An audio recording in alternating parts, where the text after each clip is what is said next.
we're just going to, plan of action is we're going to take some time to speak informally, and if more people roll in, we can officially start the meeting. If not, we will end early.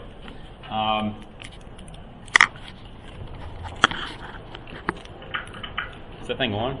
Yes. Well, it's not an official meeting. Oh, yeah. You don't want, well, Don said he wanted to record. It's up to, well, it's up to, I don't care. If Either way. someone walks in, Yeah. then it's official. All We right. have to record. So who's actually on the count? How many people do we actually have that count here today? When I did right now, Yeah. or you mean in general for the SRC? No, right now. Okay. Well, she's not a voting member. Yeah. So Right. we have 3. 1, 3. One more. All right. Yeah, that's Okay. Hello. Who's on the phone? I know Daryl's on the phone. Anyone else on the phone? Did we lose Daryl? Yeah.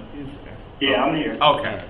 Yeah. So just Daryl. So let's just quickly go around the room, do introductions so we know who everybody is. Okay. I am Jonathan Lucas. I don't know if I'm in my official role now, but I'll be. If not, I'm the new chair of the SRC. Don Clark, Program Development Specialist for DDS and SRC Liaison for DDS. Teresa Peel, minutes taker today. Thank you, Teresa. Ricky Wright, Program Manager for General VR Services. And I'm Christopher Nace, I'm the Program Manager for Transition Services. And I'm Taylor Kenyon, I'm the Project Manager for VR. And I'm Sharon Bosin, soon to be Vice Chair for the SRC. Darnie's Henry Bush, consumer member for the SRC.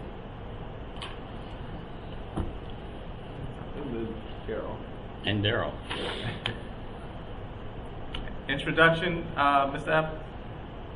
Daryl Evans, Deputy Director, RSA. Thank you. Thank you, sir.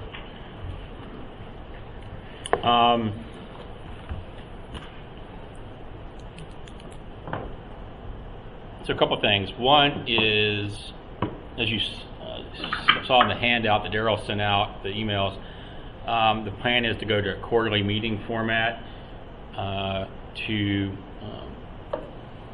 sort of sync up with the quarterly reporting timeframes that RSA has in place already. And the hopes is that they're prepared on a more regular basis when they come into the meetings, so they have the data there instead of us asking in between times, which is a little awkward. I guess one concern is with 4 meetings, while we're probably all cheering silently that we're going to come here 6 times, but will the communication suffice if we're only meeting quarterly? That's something that maybe we take a second to talk about. And 2, we see there's a shortened time frame of the meetings, and which I think would be an issue if we need to go over time a little bit. But we want to make things succinct as well. Come in here, get stuff done, and move forward. But I wondered if anybody in the room has any thoughts or any objections to the 4 meetings versus 6, or any strong points towards it. Just for me, Don Clark, I think that, it's a balancing effect. As you know, we've started off doing check-ins. I think that's what's going to have to be required in between the times of the quarterly meetings. Frankly, I think that's the purpose of a DDS liaison anyway, is to strengthen and make sure that communication in between the meetings is strong, and we have a pathway to do so, and make sure when we do come to the table, we're as productive as possible when it's time to meet. So I, for one, I'm very committed to making sure that, with chair and vice chair, that we have our check-ins in between that time, and that I can also work on this end to make sure you have sufficient information for the next meetings as well. So. I think communication too with the entire group would be important. Emailing, people reading their email. I'm still perplexed by whether or not we need to solve this once and for all. And I keep saying this every time I come here and it never gets resolved. But whether they're going to use the official DC email accounts. I mean, I think we should. That's the policy. I mean, we shouldn't. I don't want to. why have a policy and not follow it? It didn't make sense. So, and I'm not following it, so I'm just as bad as everybody else. But I notice right now all my correspondence is to my work email, which I get, it's not an issue, but I think we need to really work toward everybody having their account up, using that DC account, following policy. As a new member, Yeah. fairly new, I didn't know that there was a DC. So you should have actually, if I recall, when mine got set up, you should get an email that leads you to the link to set it to go to it. Okay. That's I can follow up. That's a MOTA thing, I believe. So we need to make sure we follow the Okay. MOTA. You know. Please enter your conference number you wish to join. You lost it. Daryl, are you still there? Yeah, it was kind of grainy. And you guys are kind of breaking up, so you can pass that speaker, in front of people when they're speaking. And I think Jonathan was mentioning his concern over the 4 quarterly meetings. Is that correct? Yes, sir. The problem is the speakers are in the ceiling, so we can't pass them. Oh, great. I've just turned up the volume, so hopefully that helps. Okay, yeah, that's... Okay. Yeah, so, I replied to that, Daryl. I just said that, as liaison, I tend to have routine check-ins with the SRC, particular chair, vice chair, in between the quarterly meetings to ensure that communication is strong in between those meetings, and also to ensure that when we do come to the meetings, we are prepared and productive as a reflection of those check-ins.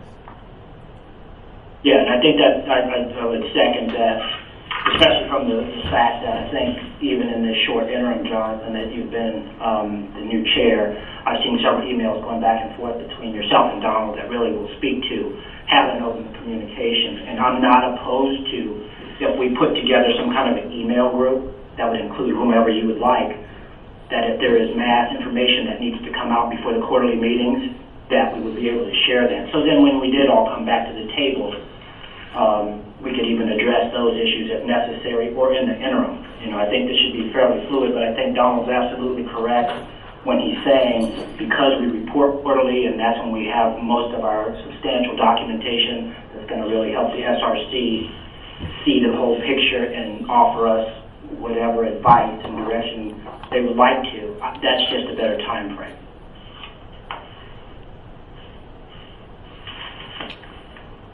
Makes sense.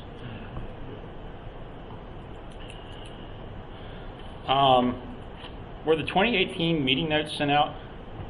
I mean, September 8, 2018 meeting notes sent out? I don't see them in my... Right. So the last meeting was a discussion. It ended up being a discussion as well. It can be transcribed and sent to you, but you think we should just move forward? Yeah.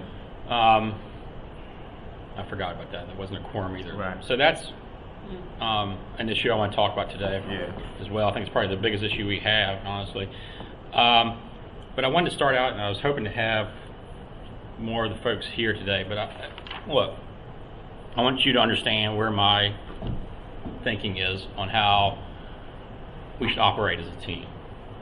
And we need to operate as a team. And I meant to bring the book, and trying to rush my kids off to school this morning, I forgot it. There's 2 books that I have read in the last 2 years that have been influential on me, and they're both by an organization called the Arbinger Institute. Arbinger is a consulting firm. They consulted on a lot of federal government groups. They do police task forces around the country, Fortune 500 companies, you name it. And they've got these books. One called Leadership and Self-Deception, and the other one is called The Outward Mindset. I recommend if you have $12, if you have $24, even better, go buy both of them on Amazon, or buy either one of those books. They're both basically telling the same story. One does it from a fable perspective, and one does it from a more storyline, sort of gets down to the nuts and bolts. But it talks about being in the box. And why do I bring this up is because we're all human. And I think about some of the working relationships I have in my office on K Street, even my relationship with my wife. As human beings, initially we all want to respect and love each other. We all want to go, and work toward common ground. But as human beings, we also have faults. Sometimes we put ourselves in a box in our thinking. And that box is basically what Arbinger describes is finding faults in others so we feel justified, right? I want to see that person mess up, or I think this person is not very nice, or I think this person is not trustworthy because. And when you see them do something that fits in that mind frame, you feel justified in your actions of how you perceive them. And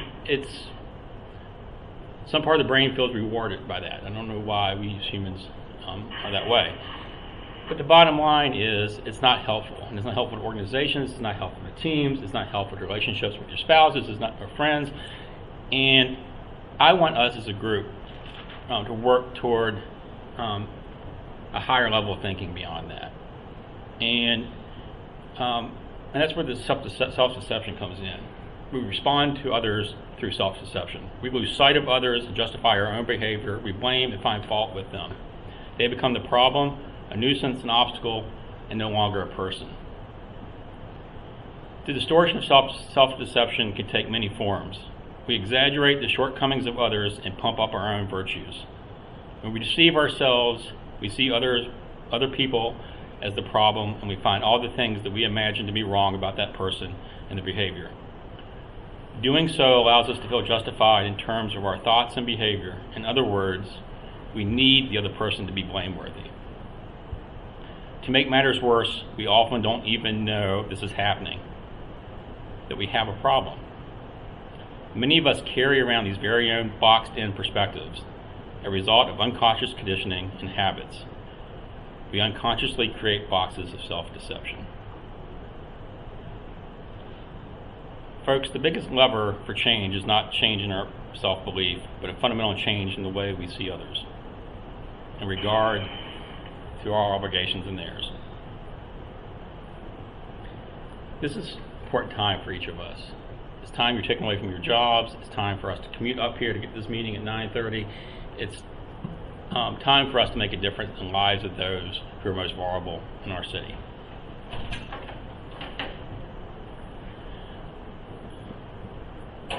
Appreciate the time you devote to this, because it matters.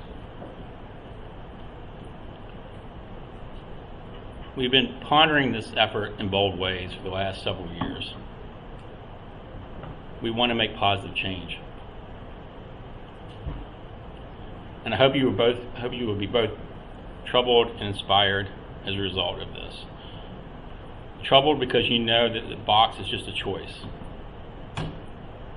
away from each and every one of us and how we act. We also have the freedom not to go in that box. And that's also just a choice away. And that choice is available to us in every moment. So for me, if I'm going to be chair of this committee over the next year, I'm choosing to, one, stay out of the box and be collaborative and see the best in each and every one of you guys. But I also make the choice to do something that changes the life of people that I work so hard for. And that's my expectation for everybody that comes here and sits around this table 4 times a year. We're here to try to make a difference. We're not here to find fault. We're not here to say things are going badly, or we're trying to find every little piece of minutia that's not perfect. There's a lot of great things coming out of RSA. There's a lot of people getting served. There's a lot of people who are going into jobs. There are a lot of people whose lives are transformed. But there are a lot of people who still need our help. I don't have the time to do this if we're not all on board to make that happen, quite simply. This is a volunteer effort for a lot of us, and we're here because we're passionate. Let's embrace that. Let's see the best in one another, and let's all fight for something that's bigger than ourselves. I know you all do it every day here. You're heroes to somebody. I know you don't always get to hear that from your superiors, and I don't hear that from the people you serve, but it's fact. I appreciate it. The city appreciates it. Mike Fern doesn't appreciate it. And that's all I want to say. I'm not here to do preach a gospel, but I just want to see positive change happen this year. And I know we got the talent and the brains and the heart to do it. And I really appreciate how Donald has been so receptive and open and outreaching and responsive. You know, I think he had a day off or he was out of the office. He still responded to me the other day. It was like, you know, poor man needs like 5 seconds to himself. And I want to respect that too. So I'm really looking forward to working with each one of you guys. Thank you, Jonathan. I think, you know, you've been here, we've experienced, I kind of came into this SRC meetings and seen the vibe or the energy, and I think it couldn't have been a better way to try to kick off this fiscal year and really, you know, focus on consumer, the beneficiary person that we support to move forward together, get advice from the SRC, how we can make this a better service delivery system for the people we support. And it makes it, it's a sigh of relief. It reinforces our check-in, our initial check-in, how you kicked off this meeting. So with that being said, I'm ready to get to work and see what we can do to make this a better system. Thank you. So on the agenda, one of the items was that, and you know, between the transition between chairperson, it was a few things in limbo. So I know there's some things you're waiting on us probably to update on, as well as us waiting on updates from the SRC. Obviously, we both need each other to get things done on both ends. So I think that's a, you know, great way to, you know, follow, you know, start the meeting. It's just the check-ins on certain things that were left pending, and go back to the table to see what we need to do to move forward for the fiscal year. Or should I say program year, Taylor? This is RSA world, right?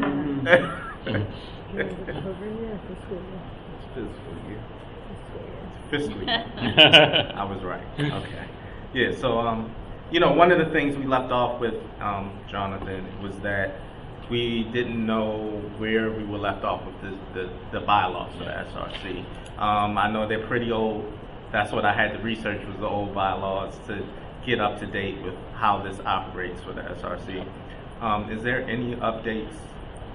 Yes, I talked to Maggie, who was in charge of that for our committee, and I know we've had a couple meetings and we started making some revisions, but the issue was we had one member of our team who asked to be removed because of time constraints, and then Keisha, I guess this changeover has been sort of, I don't know if abrupt's the right word, but pretty quick it happened. So it just didn't get completed. So that is priority number one on our end, start this year to get that finalized and back to you all, and everybody can see it and make final changes and hopefully get the bylaws updated. I mean, we went through and we made notations of things that needed to be changed to fit 2018 at the time, so we're well into it, so it's not going to, I don't think it's too much of a heavy lift to get that completed.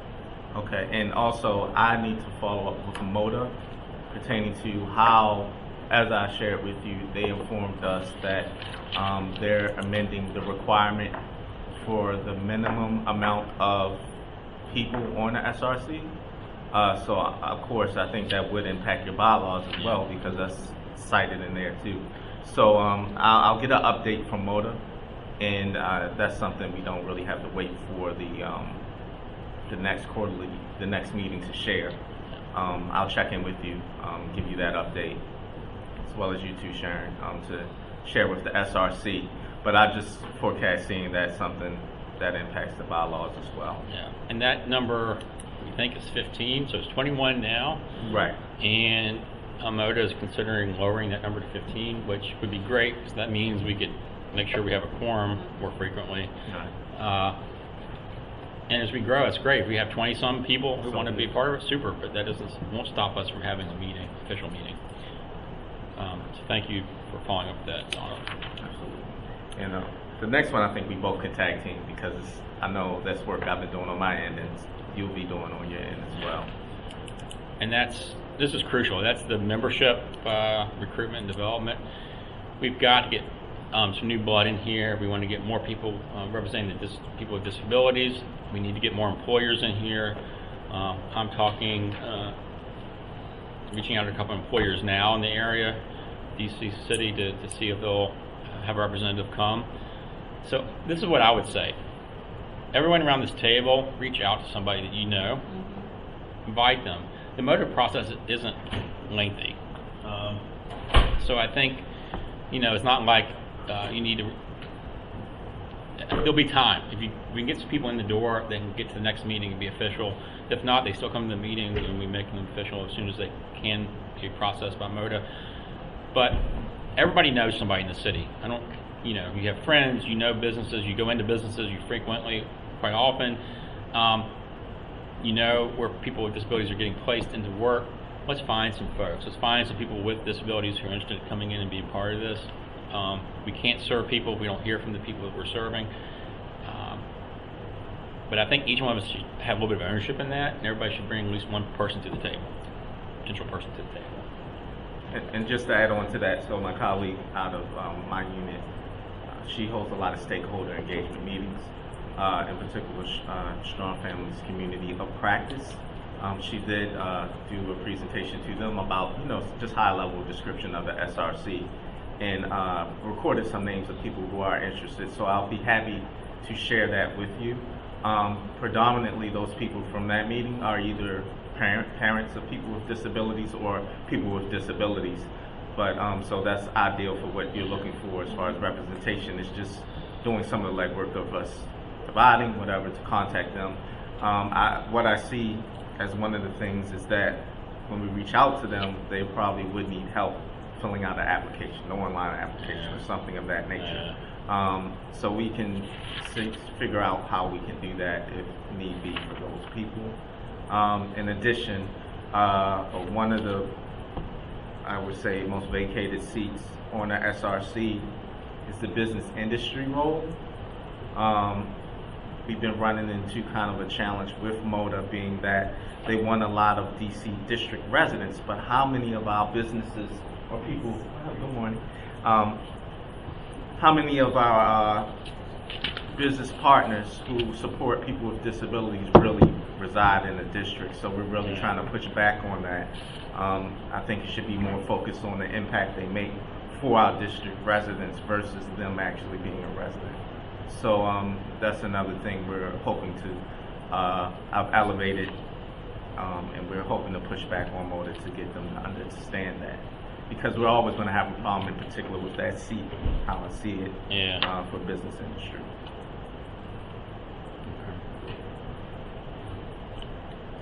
Yes. Excuse me, can I make a suggestion? Absolutely. As far as trying to solicit people to be on the SRC, some of the major events that are held for people with disabilities, while we make up like a marketing piece, a flyer or something, and have a table or booth every time. It doesn't have to be every time, but the big events where people are coming out, and then you can solicit right there. Yeah. Okay. So.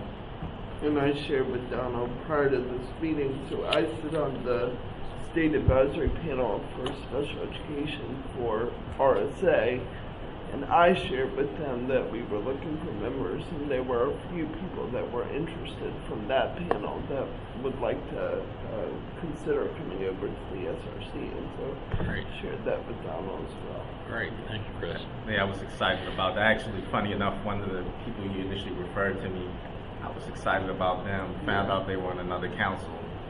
And you know how that goes. You got to give up one to be on another. So, ever since I notified them, I've been hoping they get a change of heart and want to jump ship, but I haven't yet.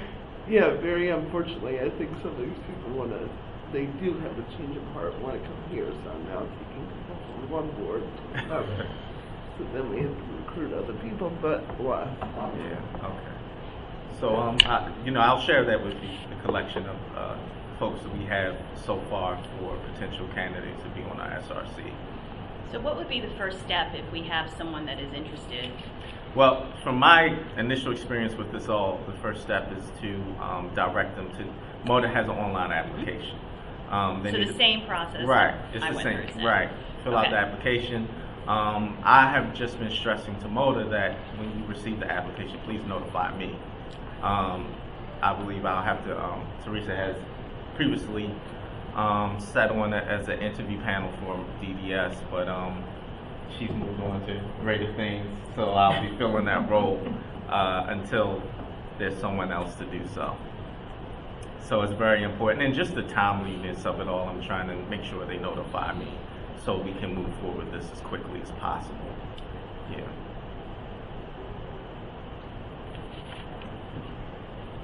So I think that's you, Jonathan, SRC annual. Yeah, so this has unfortunately fallen in my lap. I don't know how necessarily.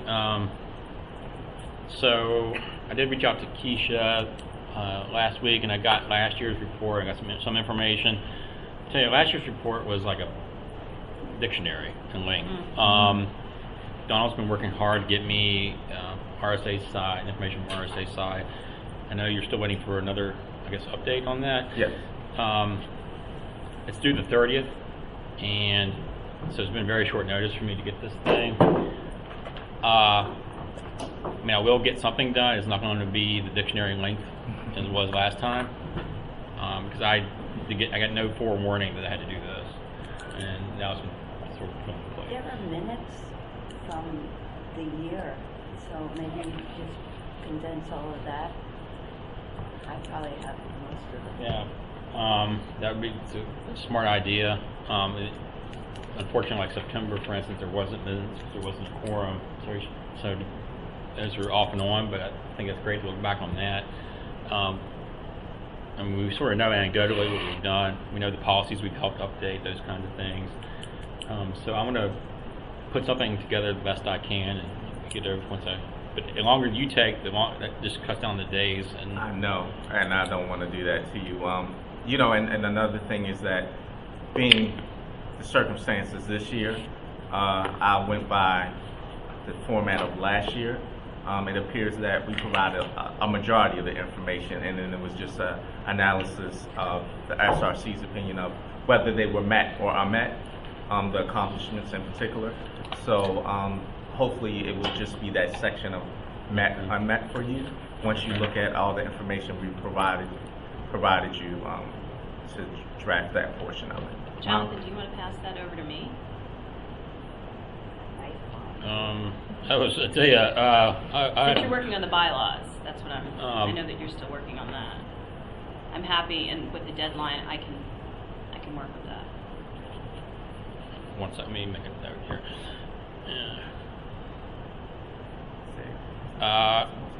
That would, or I'd owe you like a drink or something if you did it. Why don't drinks? I'm free. Oh, wow, this is even better. That's just part of what I do. Maybe, no, I'm happy to work on that. Or maybe if you take the lead and I support Sure. you, I can get documents together. That'd be great.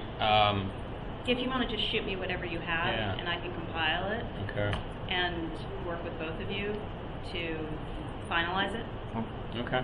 All right, so I'll do a check-in internally today.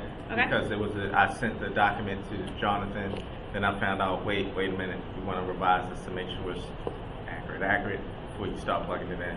So I'll have an update for you today. That would be great. Yeah, because before you start I'm drafting much something. more succinct than a dictionary now. Yeah, and I Do think you want old minutes? I'm sorry? Do you want the old minutes? Yeah, that'd be great. Whatever Do you you have. have them, or do you want me to I should have most, but while we're talking, I can look and see. Did Keisha send those out, or did you, Teresa, send those out? What? The minutes? Yeah. is that- She sent them. Yeah, that's what I thought. sent them to her, and Yeah. she would send them out. Yeah. So I will look now what I got from her, and then I will send you an email today with more information. And I do have a DC email. Oh, good. See, MOTA's on top of their game.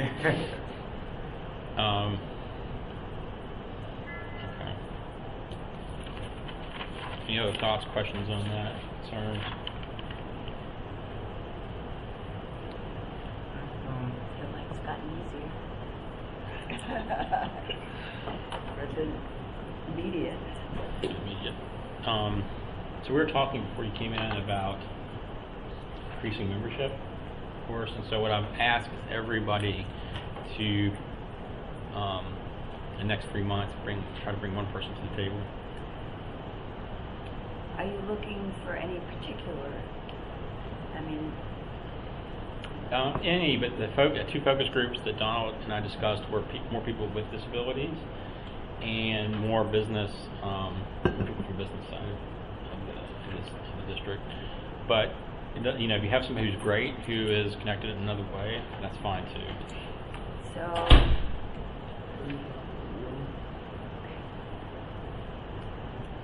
what about parents Parents, yeah, parents are with great. disabilities? I think it's usually jumbled up within that same Oh, seat. okay. It's like parents or a person. Right, because Right. the adults I know who are disabled are not at the level they can be at this committee, but their parents can. Okay. Great.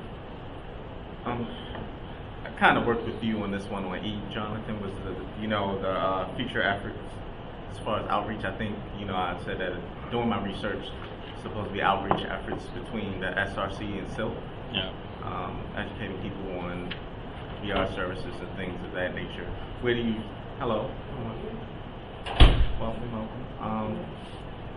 How do you see that moving forward in the future as far as that collaborative effort?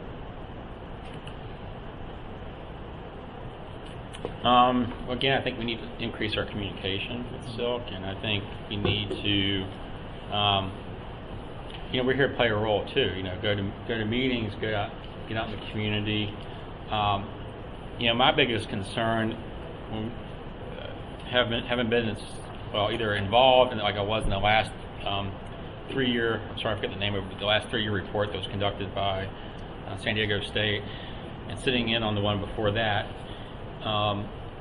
There are ethnic communities in certain wards within DC that aren't receiving, for whatever reason, the same level of service as others. Either they're not going to the services, or they're not hearing about the services, they don't know about it, or they're having worked for a long time in refugee resettlement in the United States. I know certain communities are apprehensive about those kinds of things. I would love to work with SELF on strategies to solve some of those problems, and help RSA, fill those gaps where needed. And I guess is there potential to connect with MOCA for those underserved populations, or see what pipelines are available? Office of Latino Affairs and. Yeah, and I've got a connection in the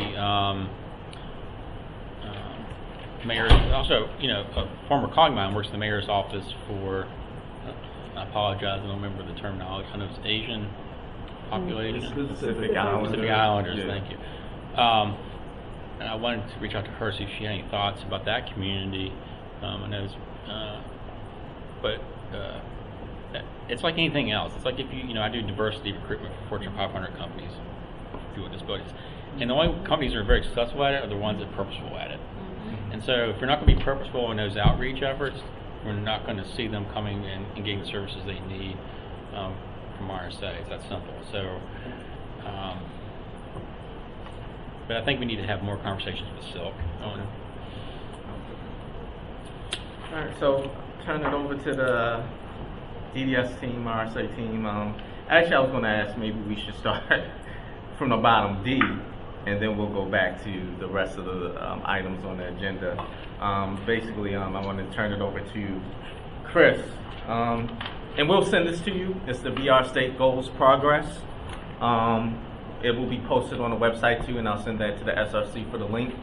We did want to go over this in its entirety, but maybe highlight some items from it, goals that have been met and some that are in progress or are unmet. So let me pull this up. This is the hard part. It's trying to work this way.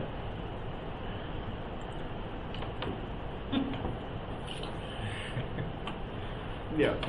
So I can talk, just highlight a few key ones. One of the ones I did want to highlight is objective, if you scroll down, objective 1.1, that second piece. So increasing outreach efforts for the comprehensive state needs assessment that Jonathan was just mentioning. One of the big things that we did is we signed an MOU recently with the Workforce Investment Council and the Department of Employment Services to ensure that counselors, we have a counselor every single day in all 4 of the American Job Centers throughout the city. One of the big things that I wanted to really highlight for that piece is all of the core WIOA partners are now housed together at those American Job Centers. So you have a representative from DOES's youth programs, a representative from the OSSI adult and family education piece, and now VR at the job center 5 days a week. That is a big accomplishment for the agency, but also for the district, because WIOA has now been in place for 4 years, and this is the first time we've really agreed that everybody has to be in the same place providing services at all 4 of the district's agencies, which are throughout the district. And so one of the ways that we're doing a better job of reaching out is 2 of the AJCs, one's in Ward 7, the other one in Ward 8. There's another one in Ward 4 and another one in Ward 1, I believe, is where the 4th one is. I'll double check on the 4th one. But nonetheless, that increases our presence on a daily basis in Ward 7 and 8. And one of the things that you see, the next objective under that is increasing our intake appointments out in the community. So now we're able to provide intake in the community at those American Job Centers on a daily basis. So that really, again, increases our outreach throughout the city to those, and specifically in Ward 7 and 8. And one of the things that we'll be doing over the next year is tracking whether or not we see an increase of individuals coming in from Ward 7 and 8 as a result of this MOU agreement. We expect we will, just because there's something to be said about being at, so one of the American Job Centers is at DOES's main location, and so people come into DOES just regularly. DOES just has more clients than we do, and sometimes they don't always get referred to us if they need us. So being present at that building, really, we fully expect we'll see an increase. Can I ask a question about objective 1.7? Yeah. Do you have any numbers of how many have had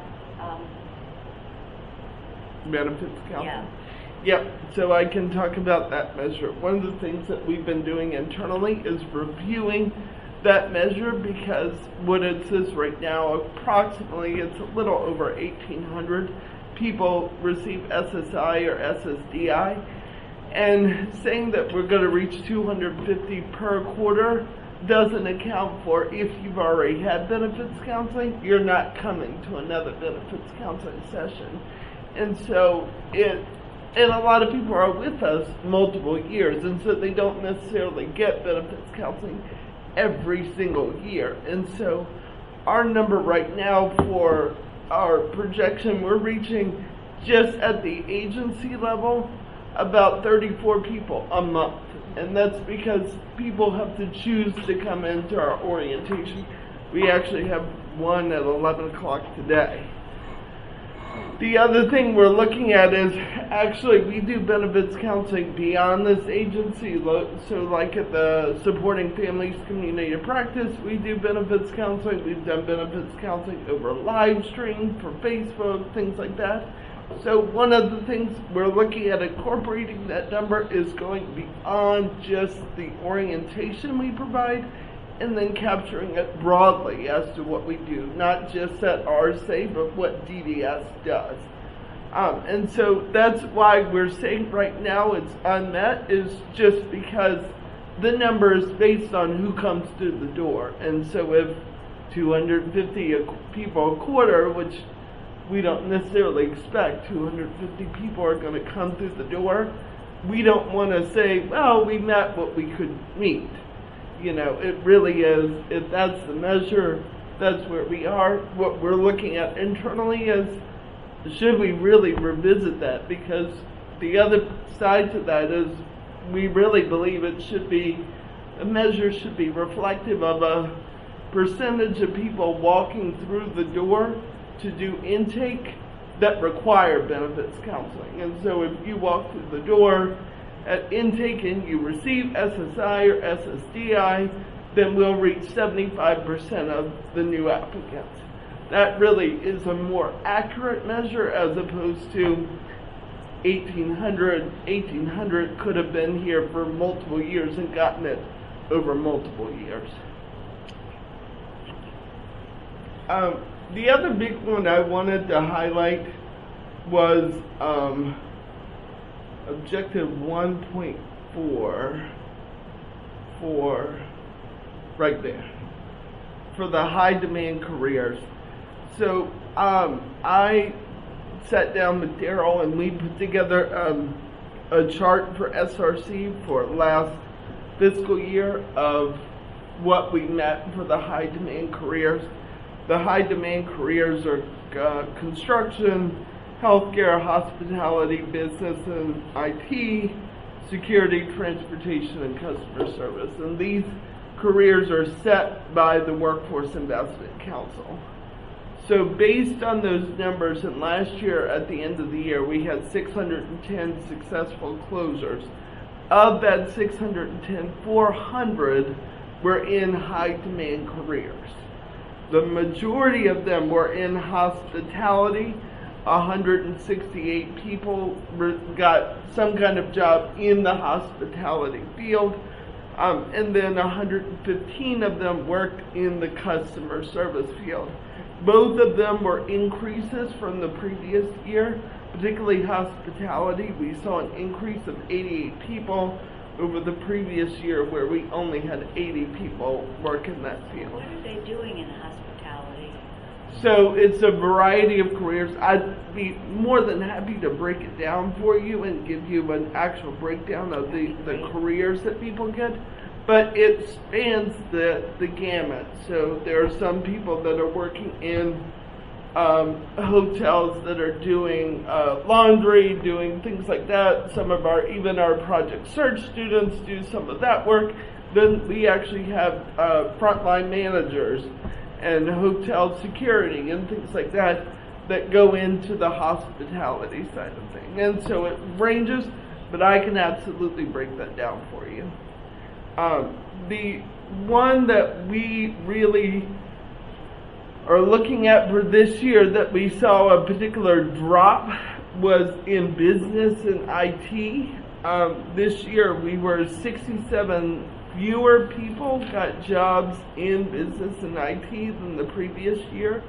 Only 18 people got a job in that. And so one of the things, and actually we had a meeting about this today, we're revisiting, looking at our training providers and the outcomes that our training providers are really turning out, because there may be other training providers that we could leverage that have better outcomes. And so we want to make sure that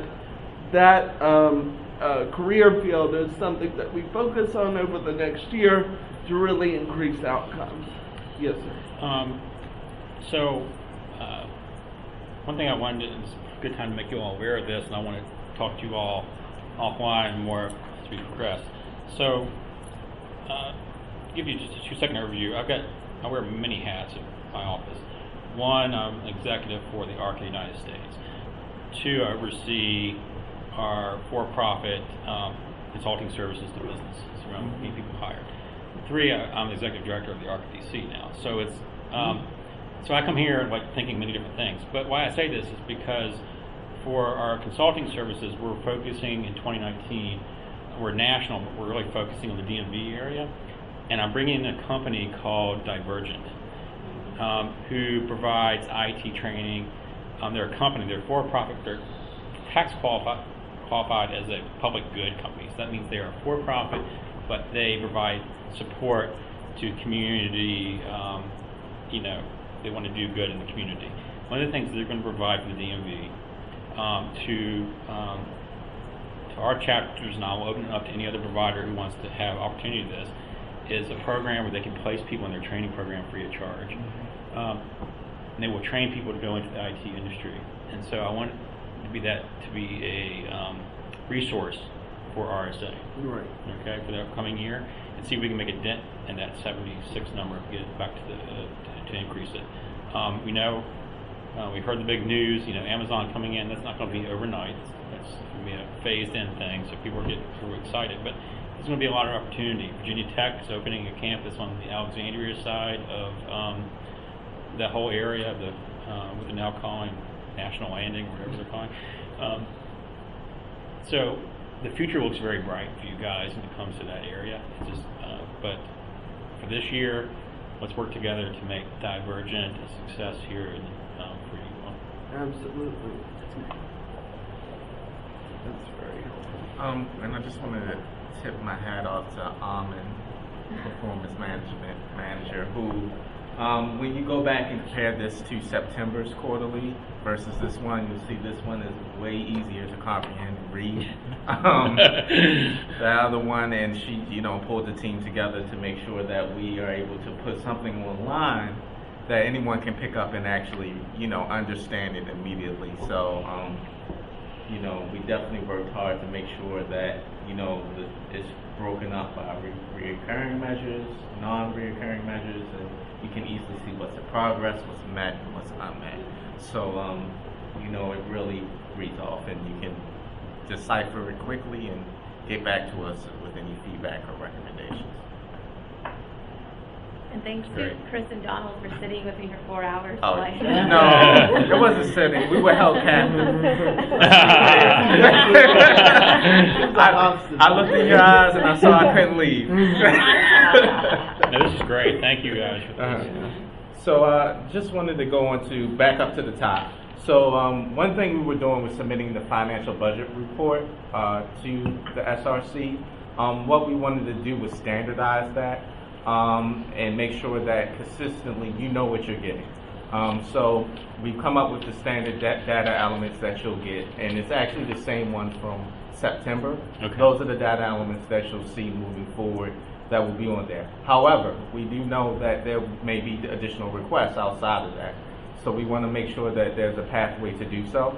We're just asking that an email goes out to me, Daryl Evans, and Chris Rajanatnam to make those requests so they can review. I wish it was as easy as it was to generate these reports, but it is not. So the reason why we are doing this pathway as well is that, so in particular, our subject matter expert, Chris, can really give us a projected deadline. First, yes or no if we can provide it. Number two, how long would it realistically take to get back to you? So, and for transparency purposes as well, we think anything outside of the standardized report, that's the best way to go and to be most effective. So I'll also send you that group so you'll know after you review the upcoming one. Now, we have, the reason why we don't have it today is because of carryover. We didn't want to put you in a position as far as transparency. You look at it now, and then carryover hits, and it completely changes the report. We want you to have the latest version of that report once the impact of carryover happens. Yep.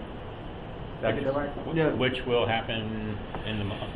So we're actually going through carryover right now. So we're carryover typically is put into the budget by the end of December. And so we can start the new year fresh with our full budget loaded and everything. So once we have that, then Chris, the other Chris, will, you know, get that.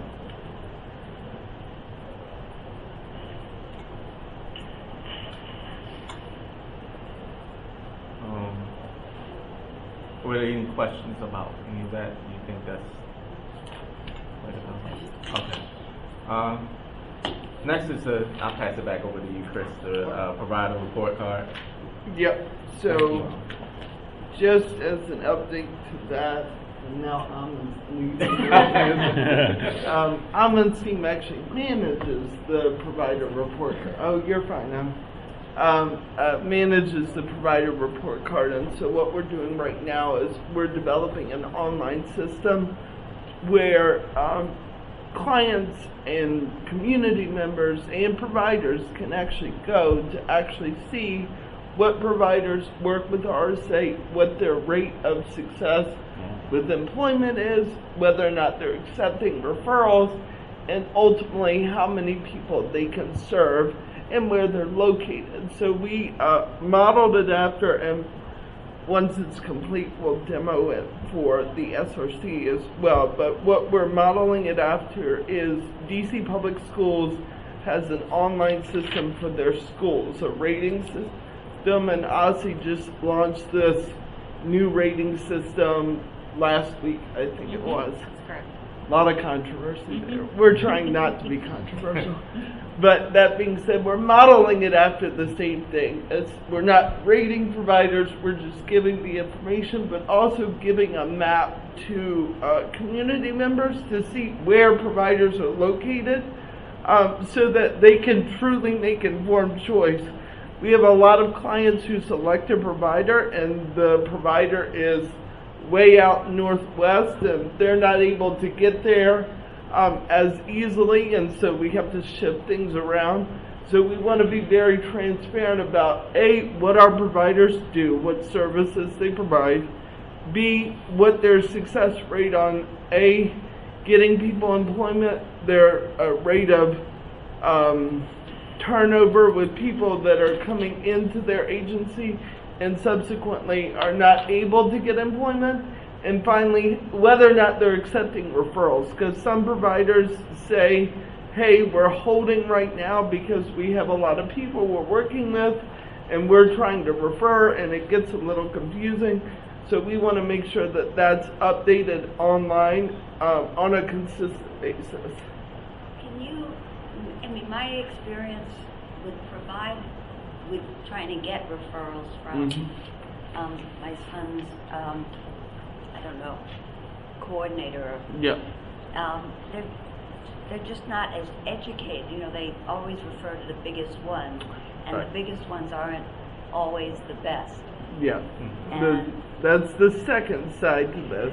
Yes. Is it's better education for our counselors, because you. we do know that our counselors refer to RCM because they referred the last person to RCM and they know RCM, and so we want to make sure that our counselors have the full complement so that they know who does what, who's available, and subsequently who they can refer to, because it's also sometimes some providers are better fits, even though they all may do supported employment, they may specialize and be a better fit Or they than might have another more job. provider, or more job opportunities. I Right. mean, you know, so the more you can educate the consumer, Right. that would really be helpful.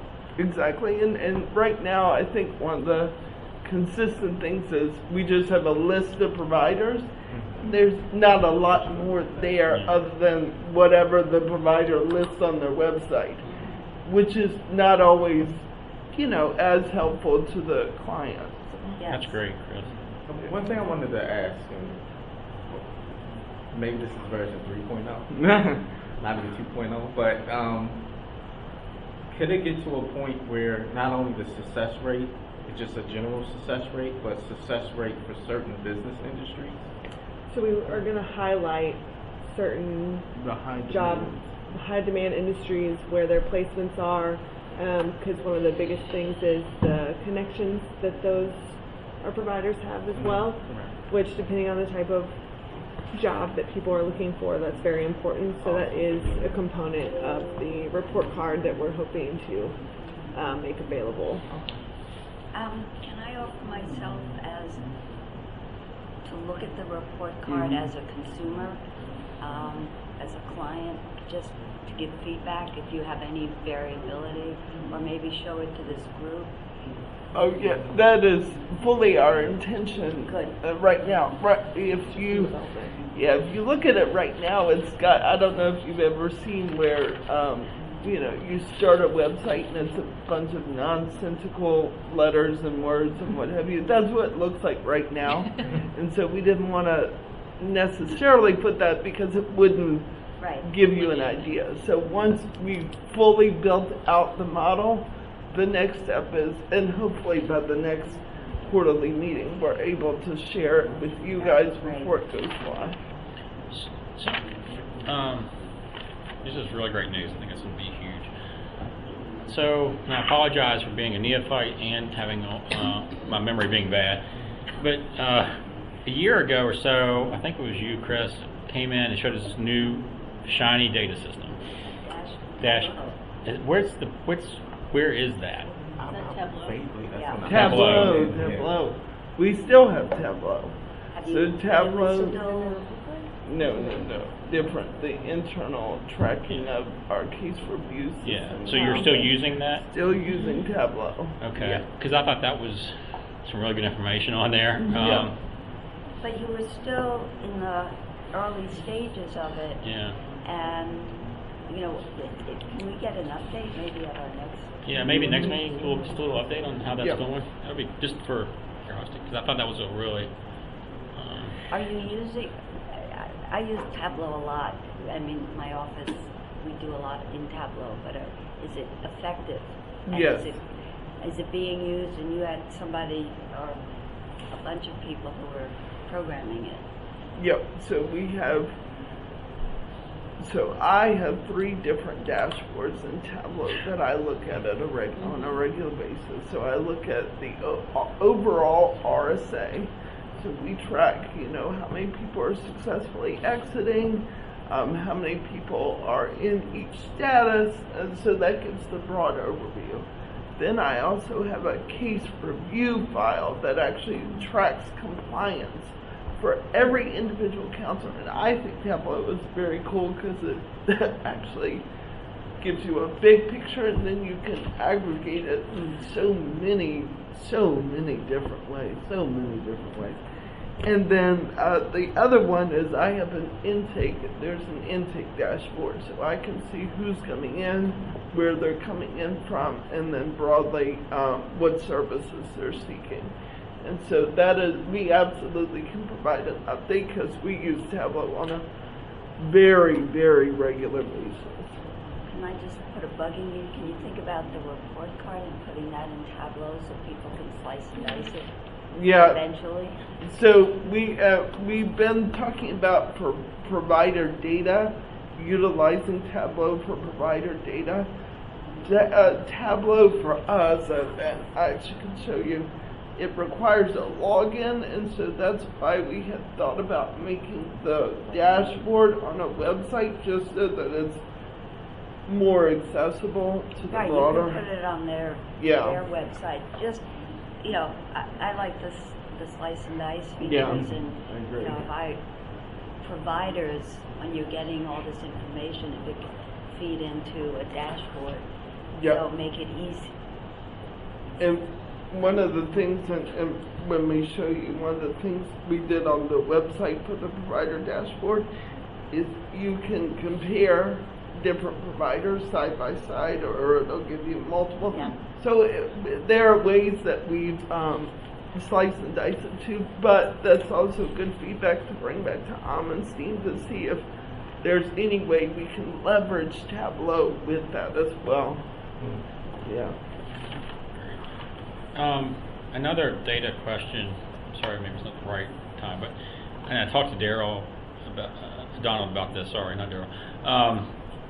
The other week is our the RTC was told, and then a couple weeks later got a notice about the System 7, and it was for employment services specifically that System 7 no longer is going to be utilized for that. And now they're turning in like spreadsheets by email to you guys. So my question is, why did that happen? Is something going to replace that? Just some more information on what's going on there. Yep. So definitely can talk about that. So one of the reasons we were using a module in System 7 called the CRP module. CRP module was really great for referrals, but wasn't so great for tracking the financial piece of things. System 7 is really a case management system. It's not a fiscal system, and so one of the things that led us to when we were working on the budget was a lot of confusion as to what providers were owed what, who had outstanding reports, and at the end of the day, how much money needed to be on the PO to make sure providers were paid sufficiently. Okay. And so the reason why we moved away from that was solely because we did not want to get into a situation where a provider had been providing more services than what was on their PO, and we got to the end of the fiscal year and could not load more money on the PO. And so we've shifted to what you described, Jonathan, of utilizing our staff to collect reports and track reports internally. So we have a tracking system that we are utilizing to see what reports are being done, what has been approved, what's been rejected, and ultimately we're doing individual authorizations for services. So with individual authorizations in real time, I can pull up in System 7 to tell a provider how much money they've been authorized for, how much money they have outstanding that can be authorized, and then how much has been paid out. And so it really was a financial decision just because we wanted more clarity with how much money was outstanding to be paid. And I want to clarify, just because I helped with this process, that we're still using System 7 for now as our case management. It's just that the outside providers' access to System 7 is no longer available for the reporting process. So thank you. That's great to understand that, because at least in our case, it didn't matriculate down to my director over there. So could there be, now this is very anecdotal, I talked to one person about this, is there a way that can be, what you just told me could be clarified to providers? Because I don't, again, maybe it's just we were off base and didn't get it, but I saw the memo that went out, I saw some email correspondence, and it seemed like also I think needs to be, the case folks on your end need to be informed, because they were basically, the email string I saw was like they couldn't come up, they didn't know why that was happening. That cannot be, that's not an acceptable answer, back to a service provider. Right. But that makes sense. So I guess my last thought is that because when we did, I'll bring this up at my own peril, so when we did that survey, the RSA did that survey, SRC did that survey a few months ago, back in the summer, there was a bar chart showing like how many people were 3 months and got paid within 3 months. And, there was some issue there. So do you think this new will fix some of that? This new implementation? And that really, at the end of the day, was our big motivating factor, is because once Taylor and I and Daryl got into the budget, when all of us came on board, we all came on board at the same time. It really was a situation where a lot of providers were saying, I didn't get paid, and I couldn't even go into System 7 to tell you how much you should have been paid. And so at the end of the day, we just wanted to make it more clear on our end, so that when a provider did call us and say, well, I haven't got my bill, or got my payment because I billed, I can go into System 7 and in real time say, well, it has been paid out, the check's on the way, or it hasn't been paid out. Let me go talk to your contract administrator.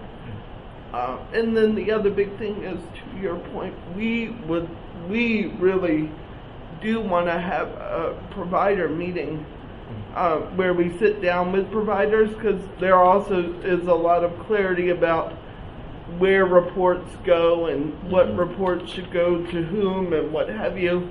And so we've sent ancillary one-off emails, but I think it's better that we all get in a room to provide clarity on the provider to us and us to the provider to basically say, well, this is how it should flow. Okay. And I'm definitely open to answering any questions that come about concerning that. There were guides put together that should have been distributed to providers, as well as have been working closely internally with all the counselors so that they're aware of, and staff, on how to address any provider questions. But I do know that some things have come up in individual situations, so I'll be happy to address any specific questions also.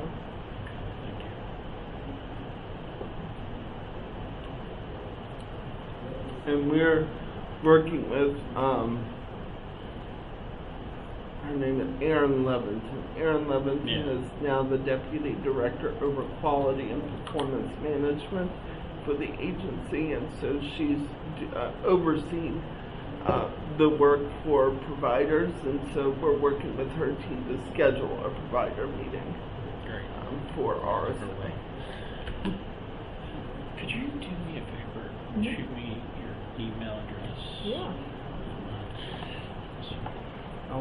Just wanted to, any old business announcements or other comments, I wanted to step aside because I heard some exciting information from Sharon that I think is worth definitely stepping aside for, and it's exciting information. So, please. Sorry. I caught you mid-bite. Took a bite. So I did share this with Jonathan at the beginning of when we first sat down in the meeting. I work in the Office of Civil Rights outside of my work here with SRC over at the Federal Aviation Administration.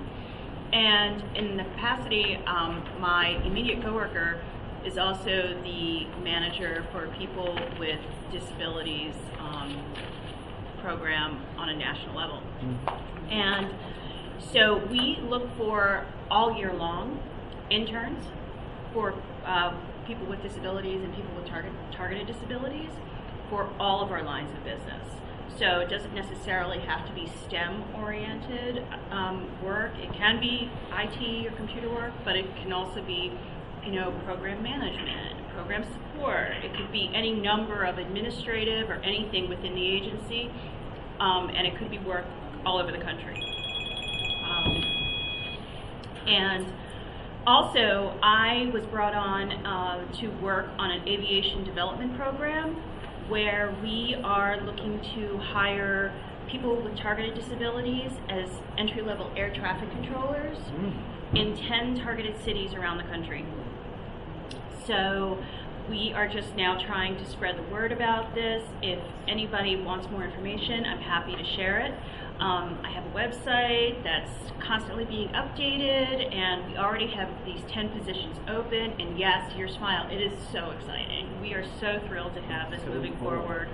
Of course, my hope is that this would become, kind of standardized throughout the federal government, but, we're starting small. And we're currently working with the Coalition for State Administrators for Vocational Rehabilitation, and those representatives have been huge supporters, and we're looking forward to bringing you guys on board as well to see where we can make some inroads with any organizations that folks are tied into, or here locally for the internships. For the internships, would you, what is the age range? Would high school students be able to participate? Probably more college. Okay. If there are high school, there are some opportunities. Okay. So resumes. Yep. Just get me the resumes and I will pass them over. But I have heard of a few high schoolers getting involved with different sorts of programs that we have throughout the year. The reason I ask is we're still doing our work-based learning experiences for transition, and we're trying to expand the reach or opportunities for students in high school, and we pay them to go do that work, and so that would be really cool. Yeah, really yeah, cool. it's really great. So we'd love to have it. GW has an office of disability. Can you post it or Definitely. or send me? We have flyers. Yeah. Yep. If you That could talk just about the send programs. because that would be great to publicize it to GW students. Absolutely, absolutely. I can send you that today. Okay, that's great. Thank you. Just for my old business, this is more stuff I think should be more for our next check-in in between meetings.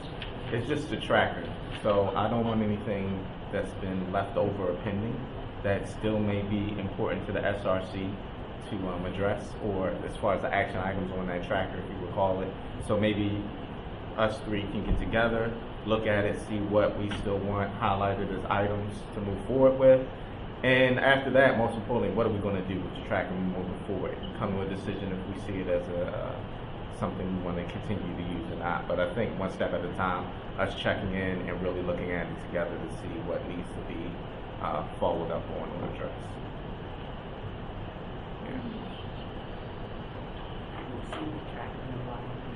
I just got it the other day. I haven't seen it in a while either. I peeked at it and then I closed it. So I said, you know what, I'm waiting. We'll check in this together. So yeah, that makes sense. Yeah. Another quick employment opportunity for you guys. I just signed a contract with a company called GCE. They are based out of Wharton, Virginia. They place people in IT, but also in the food service industry. And they've got a big contract with the Armed Forces Retirement Center here. I think it's off of Capitol Boulevard. I've been there once. I can never remember exact streets off of. Beautiful place. I never knew all that existed. It's got a 9-hole golf course. It's a huge campus. It's beautiful. Is it residential? It's residential, so people come. It's I don't know. I can't remember now. They have a qualification of like how you queue up for the opportunities to live there. But retirees from the armed forces live there, and they have everything. They got a medical staff. They've got a beautiful cafeteria. They got a theater. They got all these things. So long story short, this company provides the services for the huge cafeteria they have, and some of the cleaning crews and things. So those jobs come to me in our DC chapter. So if you have people looking for that type of work, either in IT or in this food services industry, please let us know. We can help place those people. Jonathan, what's the name of it? The company? Yeah. GCE. Is it a private company? It's a private company. They are headquartered out of Florida, but they have offices around the country, and I'm helping them in many locations around the country, but DC is one of the locations. Thank you. So 4 people are here. That's a quorum, right? I would say Yes. yes. See, I knew we should have Yeah, recorded. you're smart. I'll never doubt. I'll never doubt. I'm Not sorry, again. I get so lost coming here. It's all right. The metro is actually running so good today. I got here half an hour early, which never happens. And I got a coffee from over there at the Starbucks, which usually is like 1 million people in Right. there. It's a ghost This town. is lowest Starbucks also. It is, but today they had like double the staff, according to this too, double the staff. And I got my coffee in like 3 minutes. Wow. That I was never like, happens. what? Yeah, that never happens. Even if you use the app ahead of time. So one thing what we'll do is we'll send out an email correspondence with the minutes from this meeting because we have them. Yay. Yeah. And I want to transition over to using our DC addresses. So I'll be copying people emails on both your DC address and the address that currently you're getting emails to. And then over time, we're going to stop. We're going to just go strictly to DC. Is this for security or? Well, I said at the beginning, they've asked us to do it. It's protocol by MODA, and we're not doing it. So I don't, if it's policy, I think we should do it. I don't quite understand why we're not doing it. So unless somebody has a huge objection to it, I think we need to follow policy. And we'll make sure the communication is very good moving forward between meetings.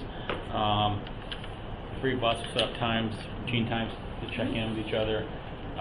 Cheryl, and keep you in the loop as much as possible, and the same with Margaret. And I just really thank you all for coming out. Happy holidays to folks. No snow yet. We'll see what happens there. And I look forward to seeing everybody next time. Anything else for the good of the order, Donald? No. All right. Meeting's adjourned. Thank you.